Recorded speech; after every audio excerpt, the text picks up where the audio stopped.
Ah voilà. Tu es d'accord avec moi? On est à la page même tête, C'est ça qu'elle dit. même tête, Amoud de bête. On est à peu près 5 lignes dans haut de la page, Tashma. C'est ça qu'elle dit. Vous y êtes? Ouais. Tashma.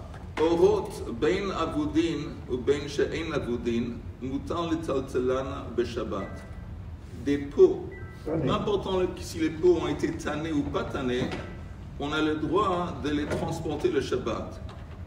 Maintenant, pourquoi on a le droit de les transporter? S'il y a un usage, pas stam. Oui, apparemment les pots, ils ont un usage. Oui. S'asseoir dessus. On peut s'asseoir dessus. Mais tanné, ça veut dire qu'elles sont finies. Voilà, c'est ça. Elles sont finies. Ben non, s'ils sont lo avudim, ils ne sont pas encore tout à fait ils n'ont pas été tout à fait finis. Non, mais tannées. Oui, ils ont été, oui. Mais quoi que ce soit dans les deux cas, on peut les transporter parce que, comme Chaim a dit, ils ont un usage. Lo amru avudin el alinyan tuma bilvad. Quand on précise, on parle de cette distinction de préparer ou processer avudin, c'est seulement vis-à-vis de la tuma. Là, il y a une différence. Parce que si c'est hors meubad, ça devient un kli. Et si c'est un kli, alors ça reçoit la tuma. Tandis que si c'est une peau qui n'est pas meubad, ce n'est pas un kli, ça ne reçoit pas la tuma. Mais en ce qui concerne la possibilité de les transporter, il n'y a pas de différence entre meubad et lo meubad. Alors la Gemara dit, ma'ilav loshna balabait veloshna shel oman. Est-ce que, apparemment, ça laisserait entendre qu'on peut les transporter, que ce soit des pots qui appartiennent à un balabait, quelqu'un de normal, ou même si c'est des pots qui appartiennent à un ouman, un professionnel, même dans les deux cas, on peut les transporter. Et la Gemara dit non, l'eau. Chez le balabait, avec chez le oman, apparemment non. Pourquoi Oman, pourquoi on dit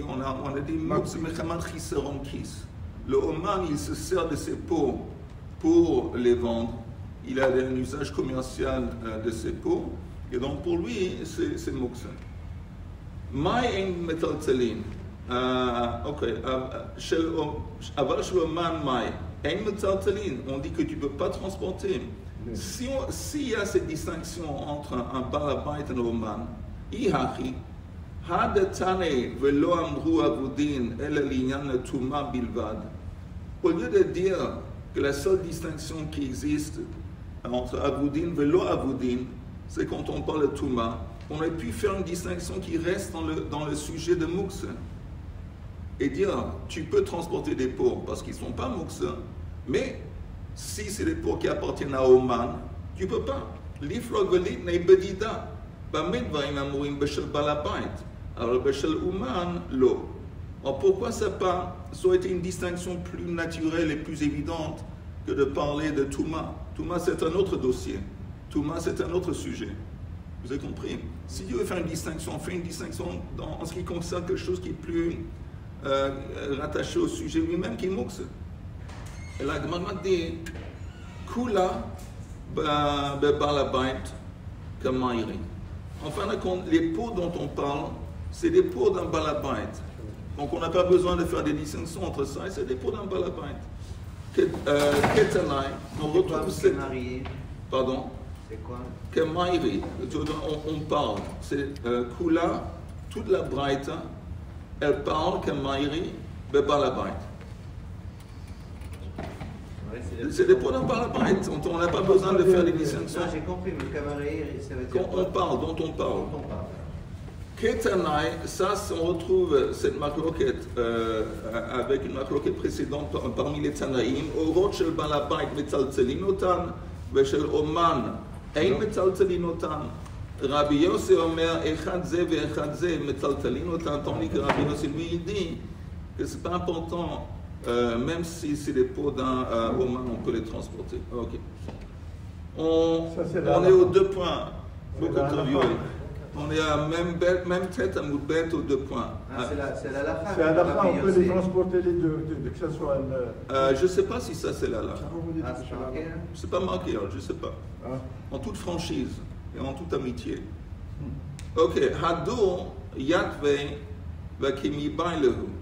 Alors après, ils se sont assis et ils ont demandé la question suivante. Hadetnan Avot Melachot Arbaim Chaser Achat. Keneged Mi.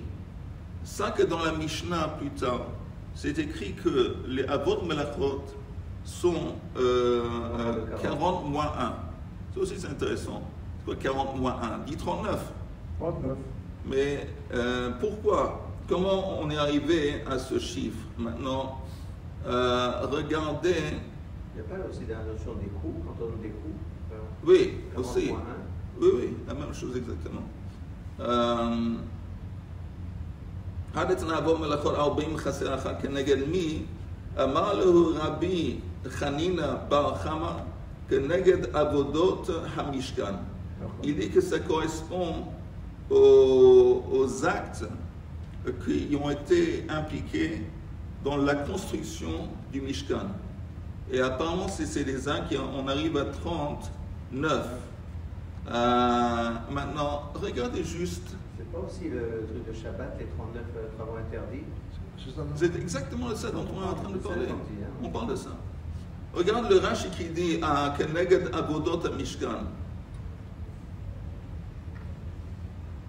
Otan hamanuyot sham beperek klal gadol היו צריכים למשכן ופרשת שבת נסמכה לפרשת מלאכת המשכן ללמוד הימנה. Dans la Torah, les melachot de Shabbat, pardon, Shabbat et la construction du temple ont été juxtaposés ensemble.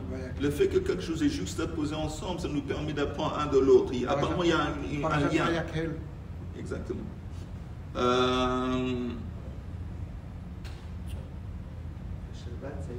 Ok. Alors ça, c'est une explication, que c'est lié à ça. Maintenant, il y avait un autre truc que je voulais vous dire, que j'ai vu qui était intéressant. Peut-être on va voir ça dans un Rashi qui va venir bientôt. Alors, la Gemara continue. Amar lehu Rabbi Yonatan berabi Elazar. Kach amar Rabbi Shimon berabi Yossi ben Lakunya. Keneged melacha, melachto u melechet shebatorah. Arbaim chaser achat. Lui, il dit que les 39 melachot, ça correspond au nombre de fois qu'on retrouve dans la Torah le nom, le melacha. Le nombre de Melacha? Non, chaque fois que le mot Melacha apparaît dans la Torah, oui, on compte. Et il y a des fois que c'est écrit Melacha, des fois que c'est écrit Melachto, des fois que c'est Melechet, et ça apparemment, ça correspond à 39. Mais il y a presque tous les commentaires. Excusez-moi, je crois que ça a dépassé le nombre, c'est pour ça qu'après ils ont laissé tomber ça.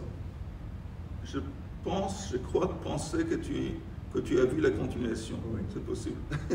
Alors, la Gemara dit que c'est comme René dit, c'est marqué beaucoup plus de fois que 39 dans la Torah. Ouais. Il y a plus que 39 fois où on retrouve Melacha. Le Maharal, il dit Maharal de Prague Bokotovali. Le Maharal de Prague, lui, il dit que si tu ne parles pas de Melechet, comme par exemple le mot Melechet Machashevet, enlève le mot Melechet, si c'est simplement Melacha ou Melachto, on arrive à 39.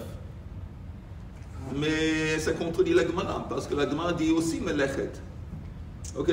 Mais il y a un problème, ça c'est un problème. Maintenant, Baï Rav Yosef. Maintenant qu'on comprend qu'il y a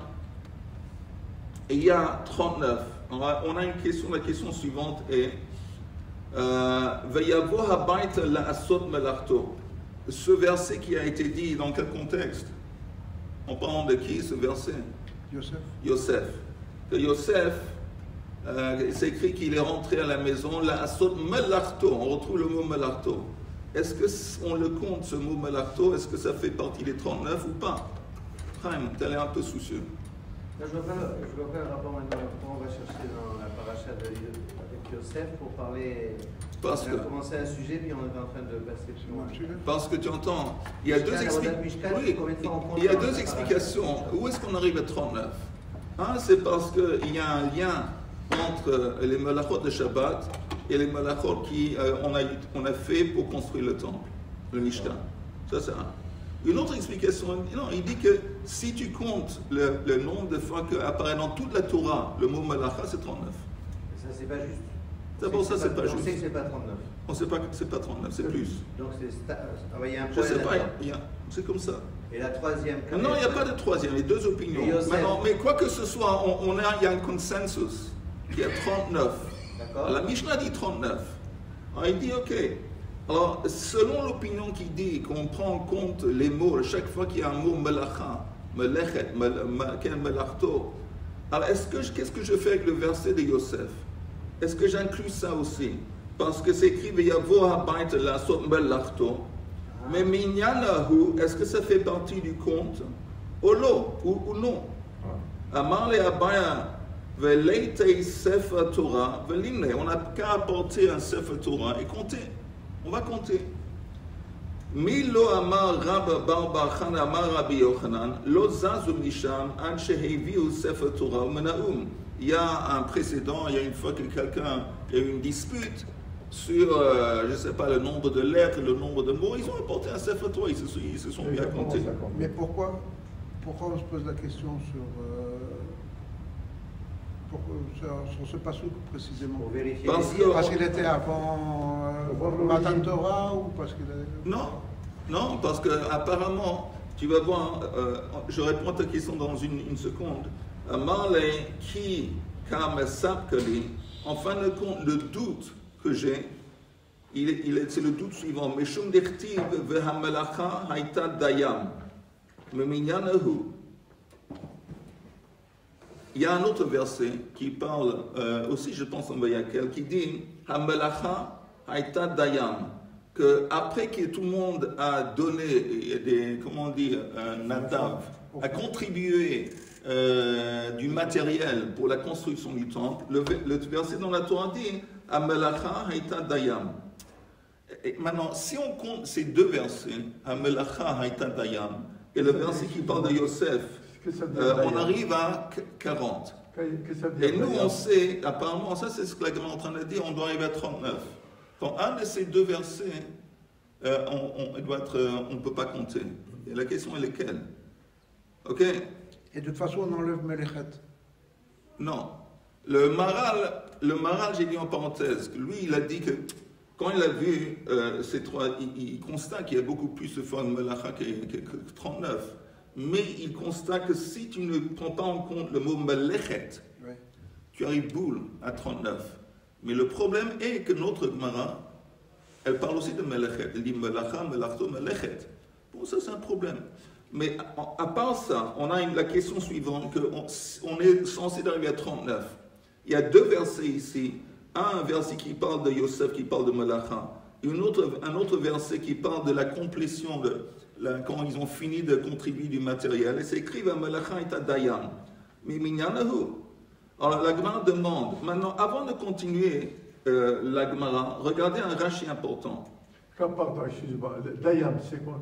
C'était suffisant. Le pshat de Dayam, c'était suffisant. Donc la Torah dit qu'il y avait un stade dans lequel ils ont constaté qu'ils ont contribué suffisamment de matériel. Donc stop. Ok? Mais il y a une autre explication. Quoi, Chaim? Une autre explication que Dayam, c'est qu'on va voir les Rashi. Regardez les Rashi. Mishum dertiv v'melacha et Dayam. Vous voyez? Vous voyez le Rashi, Meshum dertiv Melacha haïta dayam. Ok. Ve'i maninen letarvayu. Si on va compter les deux versets, le verset de Yosef et ce verset, Melacha haïta dayam, havu arba'im, on va arriver à 40. U miditnan avot melachot arba'im chaser achat, ikachad de l'homme minyana. Comme on a un principe qui a 39. Alors, si on va selon la piste qui dit qu'on compte selon les fois dans la Torah que c'est écrit Melacha, un de ces deux versets, il y a un qu'on ne peut pas accepter. Et ça, c'est pas possible. Pourquoi on va choisir ce verset au lieu de On va voir, on va voir. On va voir l'arracher. Et pourquoi ces deux-là et pas les le autres, troisième, et quatrième? les 38 autres? Ah, parce que les autres, apparemment, il n'y a pas de doute que le mot melacha, ça exprime un travail. Un travail. Tandis ici, dans aussi bien melacha et dayam, et l'autre, c'est pas évident, et le Rashi va expliquer. Rashi dit, Ubahane trei de ikele meima de lo melachaninu. Il dit, c'est seulement avec ces deux versets où il y a un doute vis-à-vis du mot melacha. Si le mot melacha, ça exprime ou ça fait allusion, mamash, à un travail, melacha. Velo yadana heiminayu nafik, vahachi kamibaile, vamelacha haita dayam, meminyanahi, ou melacha mamash keama. Est-ce qu'on dit que melacha haita dayam, c'est vraiment au sens littéral, qu'ils ont fait assez de travaux? Donc, melacha, ça veut dire travail, donc on doit l'inclure. Vehari keama melacha shayu sin. Ça veut dire quoi, melacha haita dayam? Rashi dit, ça fait allusion, regardez le Rashi. Hayu sin dai lo pachot min hatzorech velo yotzer. Ça veut dire que les travaux qu'il faisait étaient faits à mesure. Que chaque travail qu'il faisait, c'est justement pour le besoin. Ça veut dire, Rashi explique, min hatzorech kogom ridudei tassin le tzipui hakrashim. Les poutres de bois qui consistent, c'est les murs du Mishkan, c'était fait de bois. Mais les poutres de bois étaient recouvertes de couvertures de cuivre. Couverture de cuivre, on attachait ces morceaux de cuivre au bois. Ok? Et ça veut dire, là je donne un exemple. On a tassé les tzipui akrashim, les daï hayu meradedin otam. Ça veut dire qu'ils ont construit un nombre de métal ou de cuivre exactement qui correspond au nombre de cuivre qu'on doit mettre attaché aux poutres.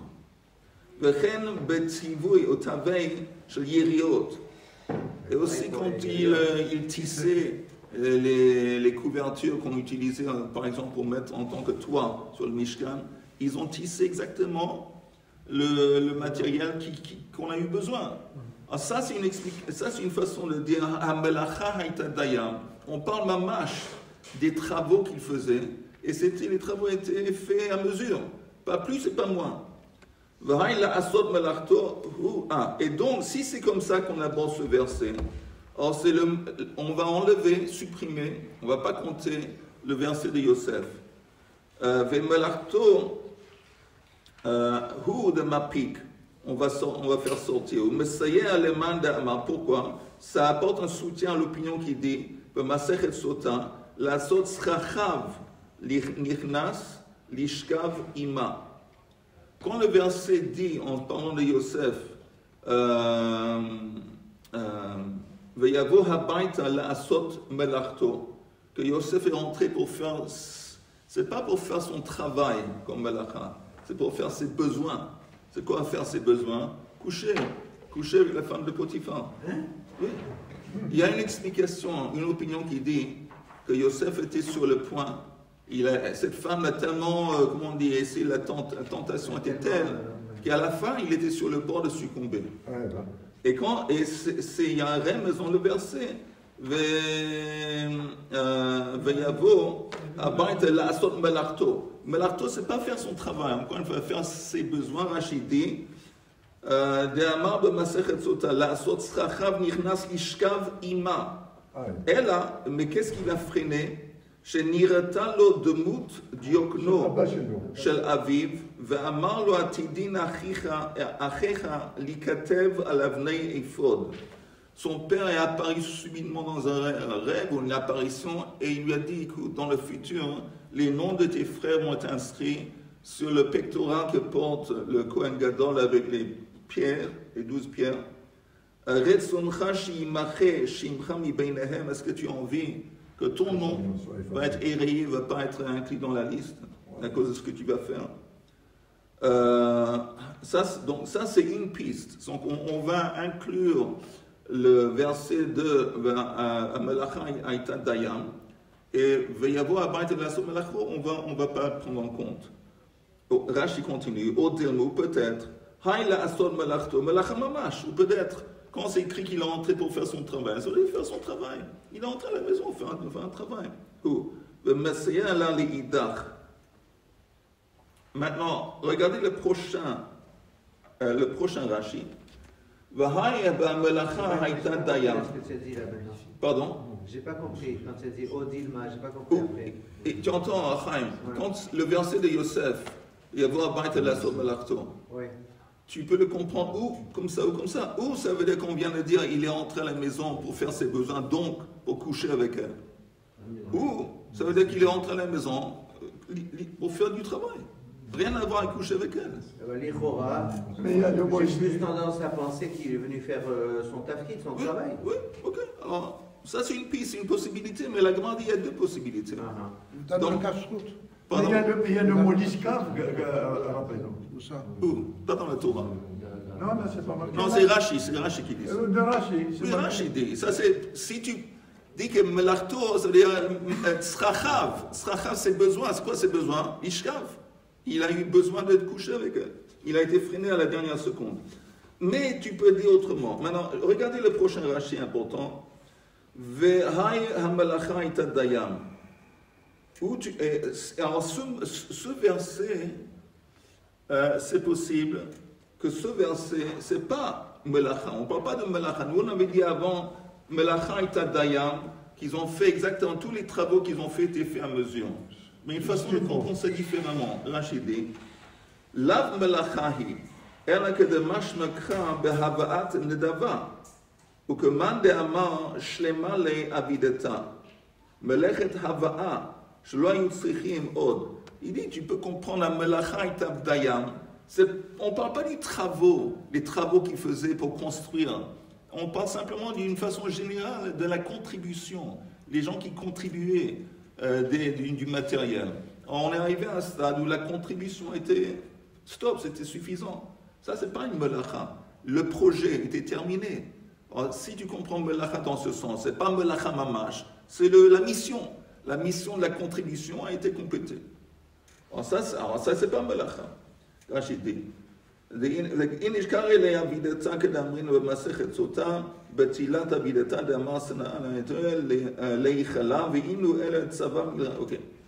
Maintenant, Est-ce qu'on ne peut pas dire aussi, concernant Yosef, que c'était avant Matan Torah? Alors, non. Alors ça n'a rien à voir avec le Mishkan. De toute façon, je vais te dire quelque chose. De toute façon, même si tu vas selon l'opinion qui dit qu'il faut compter le nombre de fois que c'est écrit Melacha, on va pas savoir de quel Melacha tu parles. Disons que tu arrives à niveau 39, niveau magique de 39. Mais qui te dit de quels travaux on est en train de parler? C'est seulement à travers le Mishkan que tu peux arriver à établir la nature des travaux dont on parle. Alors c'est bizarre cette idée de 39, celui qui dit qu'on a les 39, bon, pour plusieurs raisons. Mais de toute façon, on continue dans la Gemara.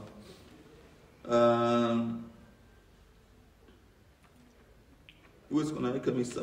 Odilma, Vayavo Abayt Lasot Melachto,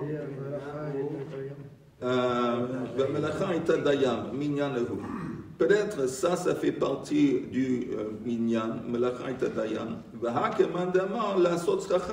Et le verset de Yosef, on parle du fait qu'il a eu besoin de coucher avec la femme. Ou peut-être inverse. Ça, c'est fait partie du nom des Melachot. Des 39. Oui. Et quand on retrouve dans le Richa, non. Harikama, de Shalim le Avidata, qu'on a complété la mission de la contribution. Et ça, c'est la question, et elle n'a pas été répondue. Teiku, Tishpi, Iteretz Kushiot, Beshelot. On va attendre à M. Elia Navi qui va venir répondre à cette question.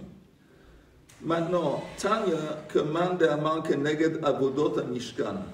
Et il y a une braïta qui apporte un soutien à cette idée que c'est analogue, où il y a un lien avec les actes qui faisaient partie de la construction du Mishkan. Detanya. Ein chayavin, ela al melacha shekayotse ba Haïta b'mishkan. Les seuls actes interdits, c'est des actes que si que tu fais le Shabbat, c'est des actes qui correspondent des actes qu'on faisait dans le Mishkan. Par exemple, Hem Zaru, dans le désert, ils ont semé. Pourquoi ils ont semé? Ils ont semé pour faire, par exemple, pour faire de... Qu'on appelle ça le lin. Le lin, il y a d'autres choses aussi. Très laid. Pour les matériaux, les habits, les rideaux, à part la laine qui vient des habits, il y avait aussi des choses végétales. Donc ils ont semé pour ça. Hem zaru, vatem lotizru. Et donc vous ne pouvez pas le Shabbat semer. Hem katsru, eux ils ont, comment on dit, moissonné. Et donc, correspondamment, le Shabbat, vatem lotiksuru. Hem he'elu et akrashim mikank la agala. Eux, ils ont soulevé les poutres qui étaient sur le sol, ils les ont mis dans les chariots.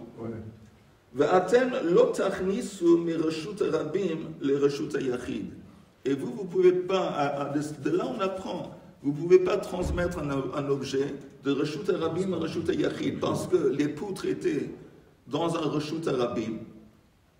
C'est intéressant, Reshut Arabim, parce que disons le désert, c'est pas un Reshut Arabim. Le désert, c'est un carmélite. Mais le désert au temps de la Torah, c'était Reshut Arabim, parce que c'était un endroit fréquenté par Shesh Meot Ribo, 600 000. Et ça, c'est la définition de Reshut Arabim. Donc, c'est Reshut Arabim. Compris? Mais, hein? Le carmélite, c'est mis des Rabbanan. Oui, des Rabbanan. Mais il dit ici, quand il transférait les poutres de bois qui étaient par terre, c'était dans Reshut Arabim. Ils les ont mis sur le chariot. Les chariots, c'est Reshut Yachid. Pourquoi? Parce qu'ils sont à une hauteur de plus que Asarat Fachim. Et ils sont, il y a, comment on dit, ils sont entourés d'un petit truc comme ça. Maquet. Oui, maquet, c'est Reshut Yachid. Hem horidu et akrashim ma'agala lekarka, vatem lo totziu mi Reshut Yachid et Reshut Rabim. Mais mettre des poutres dans un chariot, c'est considéré comme un acte de construction du Mishkan? Non. Voilà. Non. Parce que tu entasser des poutres, c'est pas construire.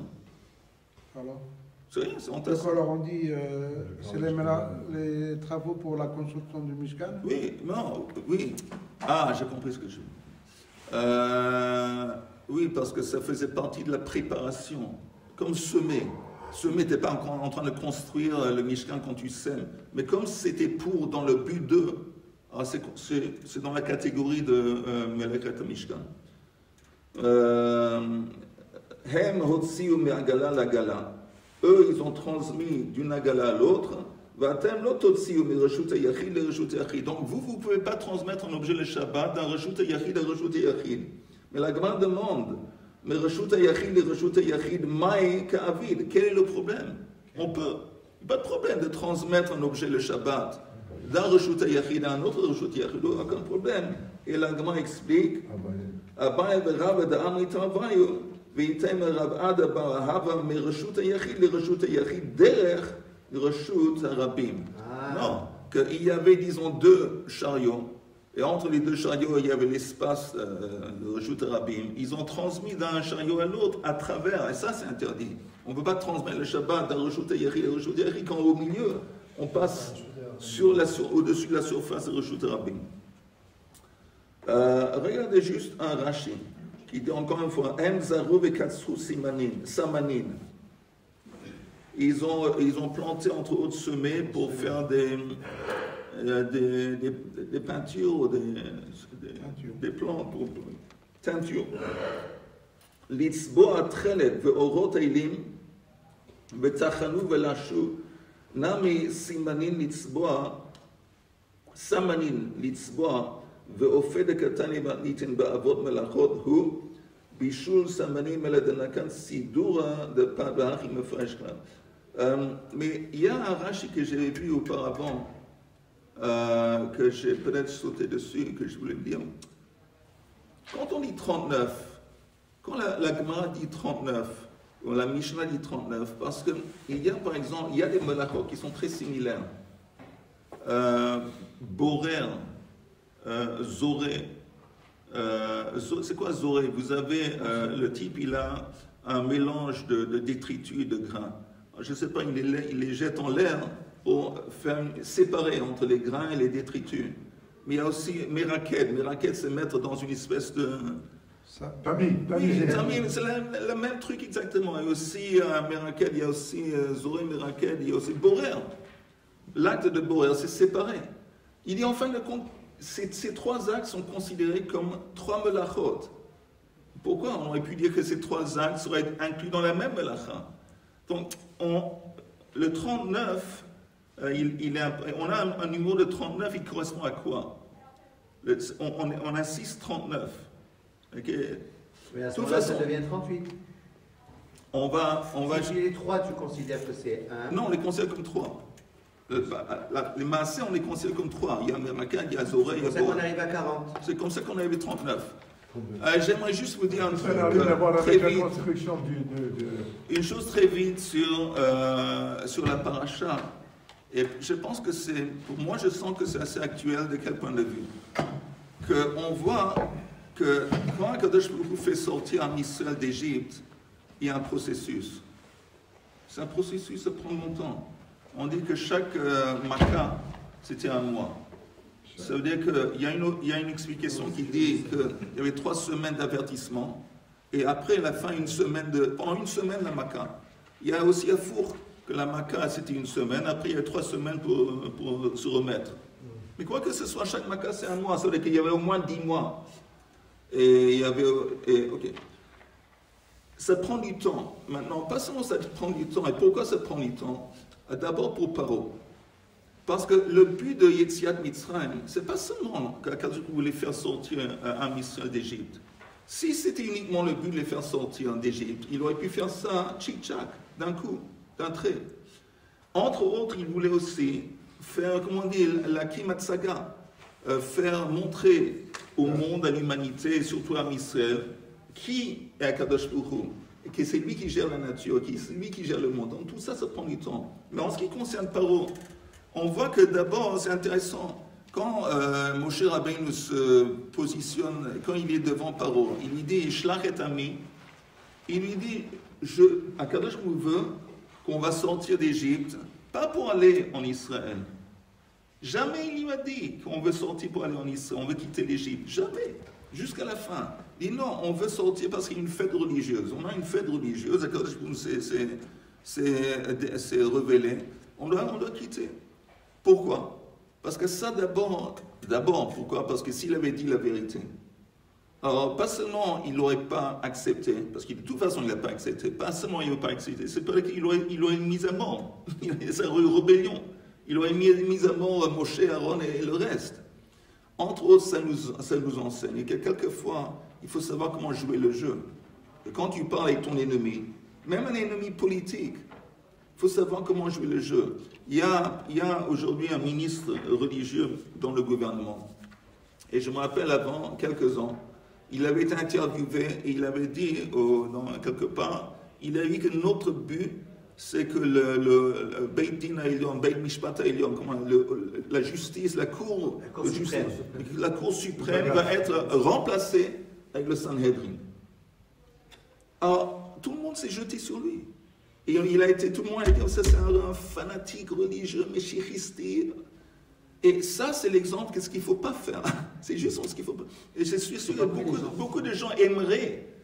Peut-être c'est le rêve que ça va être remplacé avec le Sanhedrin. Mais c'est la dernière chose que tu es censé le dire. C'est pour ça qu'entre autres, quand Moshe s'est adressé par lui, il n'a jamais dit qu'on veut quitter l'Égypte, aller en Israël, parce que ça, c'est perdu d'avance. Pas seulement il ne va pas écouter, il va t'attaquer. Et ça, c'est exactement.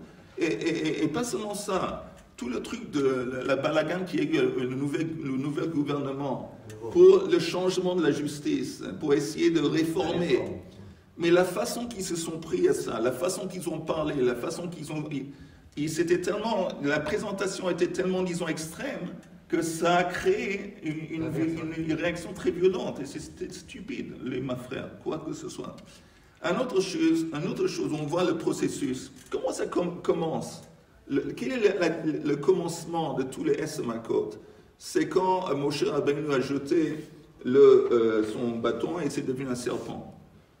Alors, autant que ça a fait impression sur les Juifs, sur les Égyptiens, pas seulement aucune impression, ça a créé un mépris. Comme mes parents disent, mais qu'est-ce que tu viens de montrer? Même chaque enfant en Égypte, il est capable de faire ça. Alors pourquoi Kadosh Baruch Hu, il a permis de commencer de cette façon? C'est pour créer un piège. Au commencement, la première impression qu'il a eue, que c'est pas sérieux. Parole dit, c'est pas sérieux ces gens. Et même après, c'était un processus. Les deux autres makot, après le sang, l'eau qui devient du sang et les grenouilles, déjà, les enfants d'Égypte ne pouvaient pas le faire, mais les Khartoumim, les magiciens d'Égypte, oui, pouvaient le faire. Encore une fois, il n'était pas sérieux. Après, si vous regardez un processus, il voit quoi que ce soit. En ce qui concerne l'ennemi, n'importe quel ennemi, il faut la ruse. Et ça, on l'apprend justement de la paracha. C'est pas Zvan de Gaman, il faut la ruse. Deuxième chose, pour nous, c'est un processus. Maintenant, c'est très important. Pourquoi c'est très important? Parce que beaucoup d'entre vous, j'imagine, pour moi c'est sûr que oui, il y a des fois qu'on éprouve une énorme frustration en ce qui concerne ce qui se passe autour de nous. Nous, on y pensait, waouh, zéro, c'est la Géoula. C'est la Géoula. Ils vont nous attaquer maintenant, on va retirer de plus belle, puis au Liban, on a bon, oui, on y va, à Gaza c'est presque fini, on va prendre Gaza, on va s'installer là-bas. Et tout à coup, ça s'arrête. Ça s'arrête et ça donne l'impression qu'on fait marche arrière. En plus, Ashpala, Léomite. Et c'est énormément frustrant si on n'est pas croyant. Mais on voit encore une fois l'idée du processus super important. Pourquoi c'est important? On voit qu'à la fin de l'histoire de la sortie d'Égypte, un juif, pour pouvoir participer à la sortie, il devait égorger un mouton, ou je sais pas, une brebis, un mouton. Et pas seulement l'égorger, c'est écrit dans le Midrash qu'il a pris, et tout le monde a acheté, tous les Juifs ont acheté, je pense le 10 Nissan, des moutons, des brebis. Et les Égyptiens, ils ont vu un phénomène. Et qu'est-ce qui se passe? Ils ont demandé, qu'est-ce que vous êtes en train de faire? Et ils l'ont dit, on a une mitzvah, on va l'égorger. On va égorger votre Dieu. Pour qu'un Juif arrive à pouvoir dire ce niveau de courage, de pouvoir dire ça aux Égyptiens, lui, le Juif en question, il a besoin de passer un processus de 10 mois des Makot. Il a besoin de l'Itrazek. Il a besoin d'un passage de transformation. Pas seulement ça, Akadosh vous fait ce processus pour permettre à d'autres Juifs, pas seulement nous, on doit l'Itrazek, d'autres Juifs vont faire tchouva, d'autres Juifs vont se réveiller. J'ai parlé de cette famille, de cette fille, et la mère qui est devenue très religieuse, elle a demandé que les gens n'ont pas profané le Shabbat pour sa fille. Elle n'était pas comme ça au début. Et ce n'est pas seulement elle, il y a plein de gens parmi le peuple qui se réveillent. Pourquoi c'est important? Parce qu'Akadosh Baruch Hu veut épargner la vie et sauver autant de Juifs que possible. Parce qu'il y a une correspondance entre la Géoula, notre Géoula, et celle d'Égypte. Et j'espère qu'elle va pas être mais il y a une certaine correspondance. Entre autres, il y a énormément de Juifs, à l'époque, la grande majorité, sont morts en Égypte. Ils sont morts dans Makat Rocher. Ils n'ont pas eu le mérite de sortir. Et je pense que maintenant, justement, Akadosh vous prolonge pour permettre à plus de gens de se réveiller, plus de gens d'essayer l'Itrazek, pour justement faire en sorte que quand il va y avoir la Géoula, on va pouvoir. Et deuxième chose, on va envers, on ne se rend pas compte, on va envers, Akadosh va se dévoiler. Et ça s'appelle Gilouï Or, il va y avoir une énorme lumière. Nous, on doit se construire un cli pour pouvoir recevoir cette lumière. Sinon, le cli en question, il va se briser. Et je termine avec un verset qui est dans Ha'azinu. Dans Ha'azinu, c'est écrit en parlant d'Akadosh Baruch Hu, que Nesher Ya'ir et Kino. Qu'Akadosh Baruch Hu, il est comme un aigle qui réveille son nid. Et regardez le Rashi là-bas, ça vaut la peine. Rashi dit, qu'est-ce que ça veut dire qu'Akadosh Baruch Hu, il est comme un aigle qui réveille son nid? Quand il ne rentre pas de suite, pour ne pas effrayer ses bébés. Alors qu'est-ce qu'il va? Rashi dit, il va d'une branche à l'autre, il fait du bruit avec ses ailes. Rachid dit, pour pas qu'ils vont, ces bébés, pour les réveiller et pour qu'ils puissent le recevoir. Et c'est exactement ce qui se passe maintenant. C'est vrai que c'est frustrant, mais entre-temps, on est censé de profiter de ce temps pour se renforcer, pour se développer. Tu sais que c'est marqué ça? Hein? Dans Haazin, au début de Haazin, je ne me rappelle pas du verset, c'est qu'il est comme un aigle qui réveille son truc, son nid. Tout doucement, pour nous permettre justement de se réveiller autant que possible. Bezrat Hashem, qu'on entend seulement des bonnes nouvelles.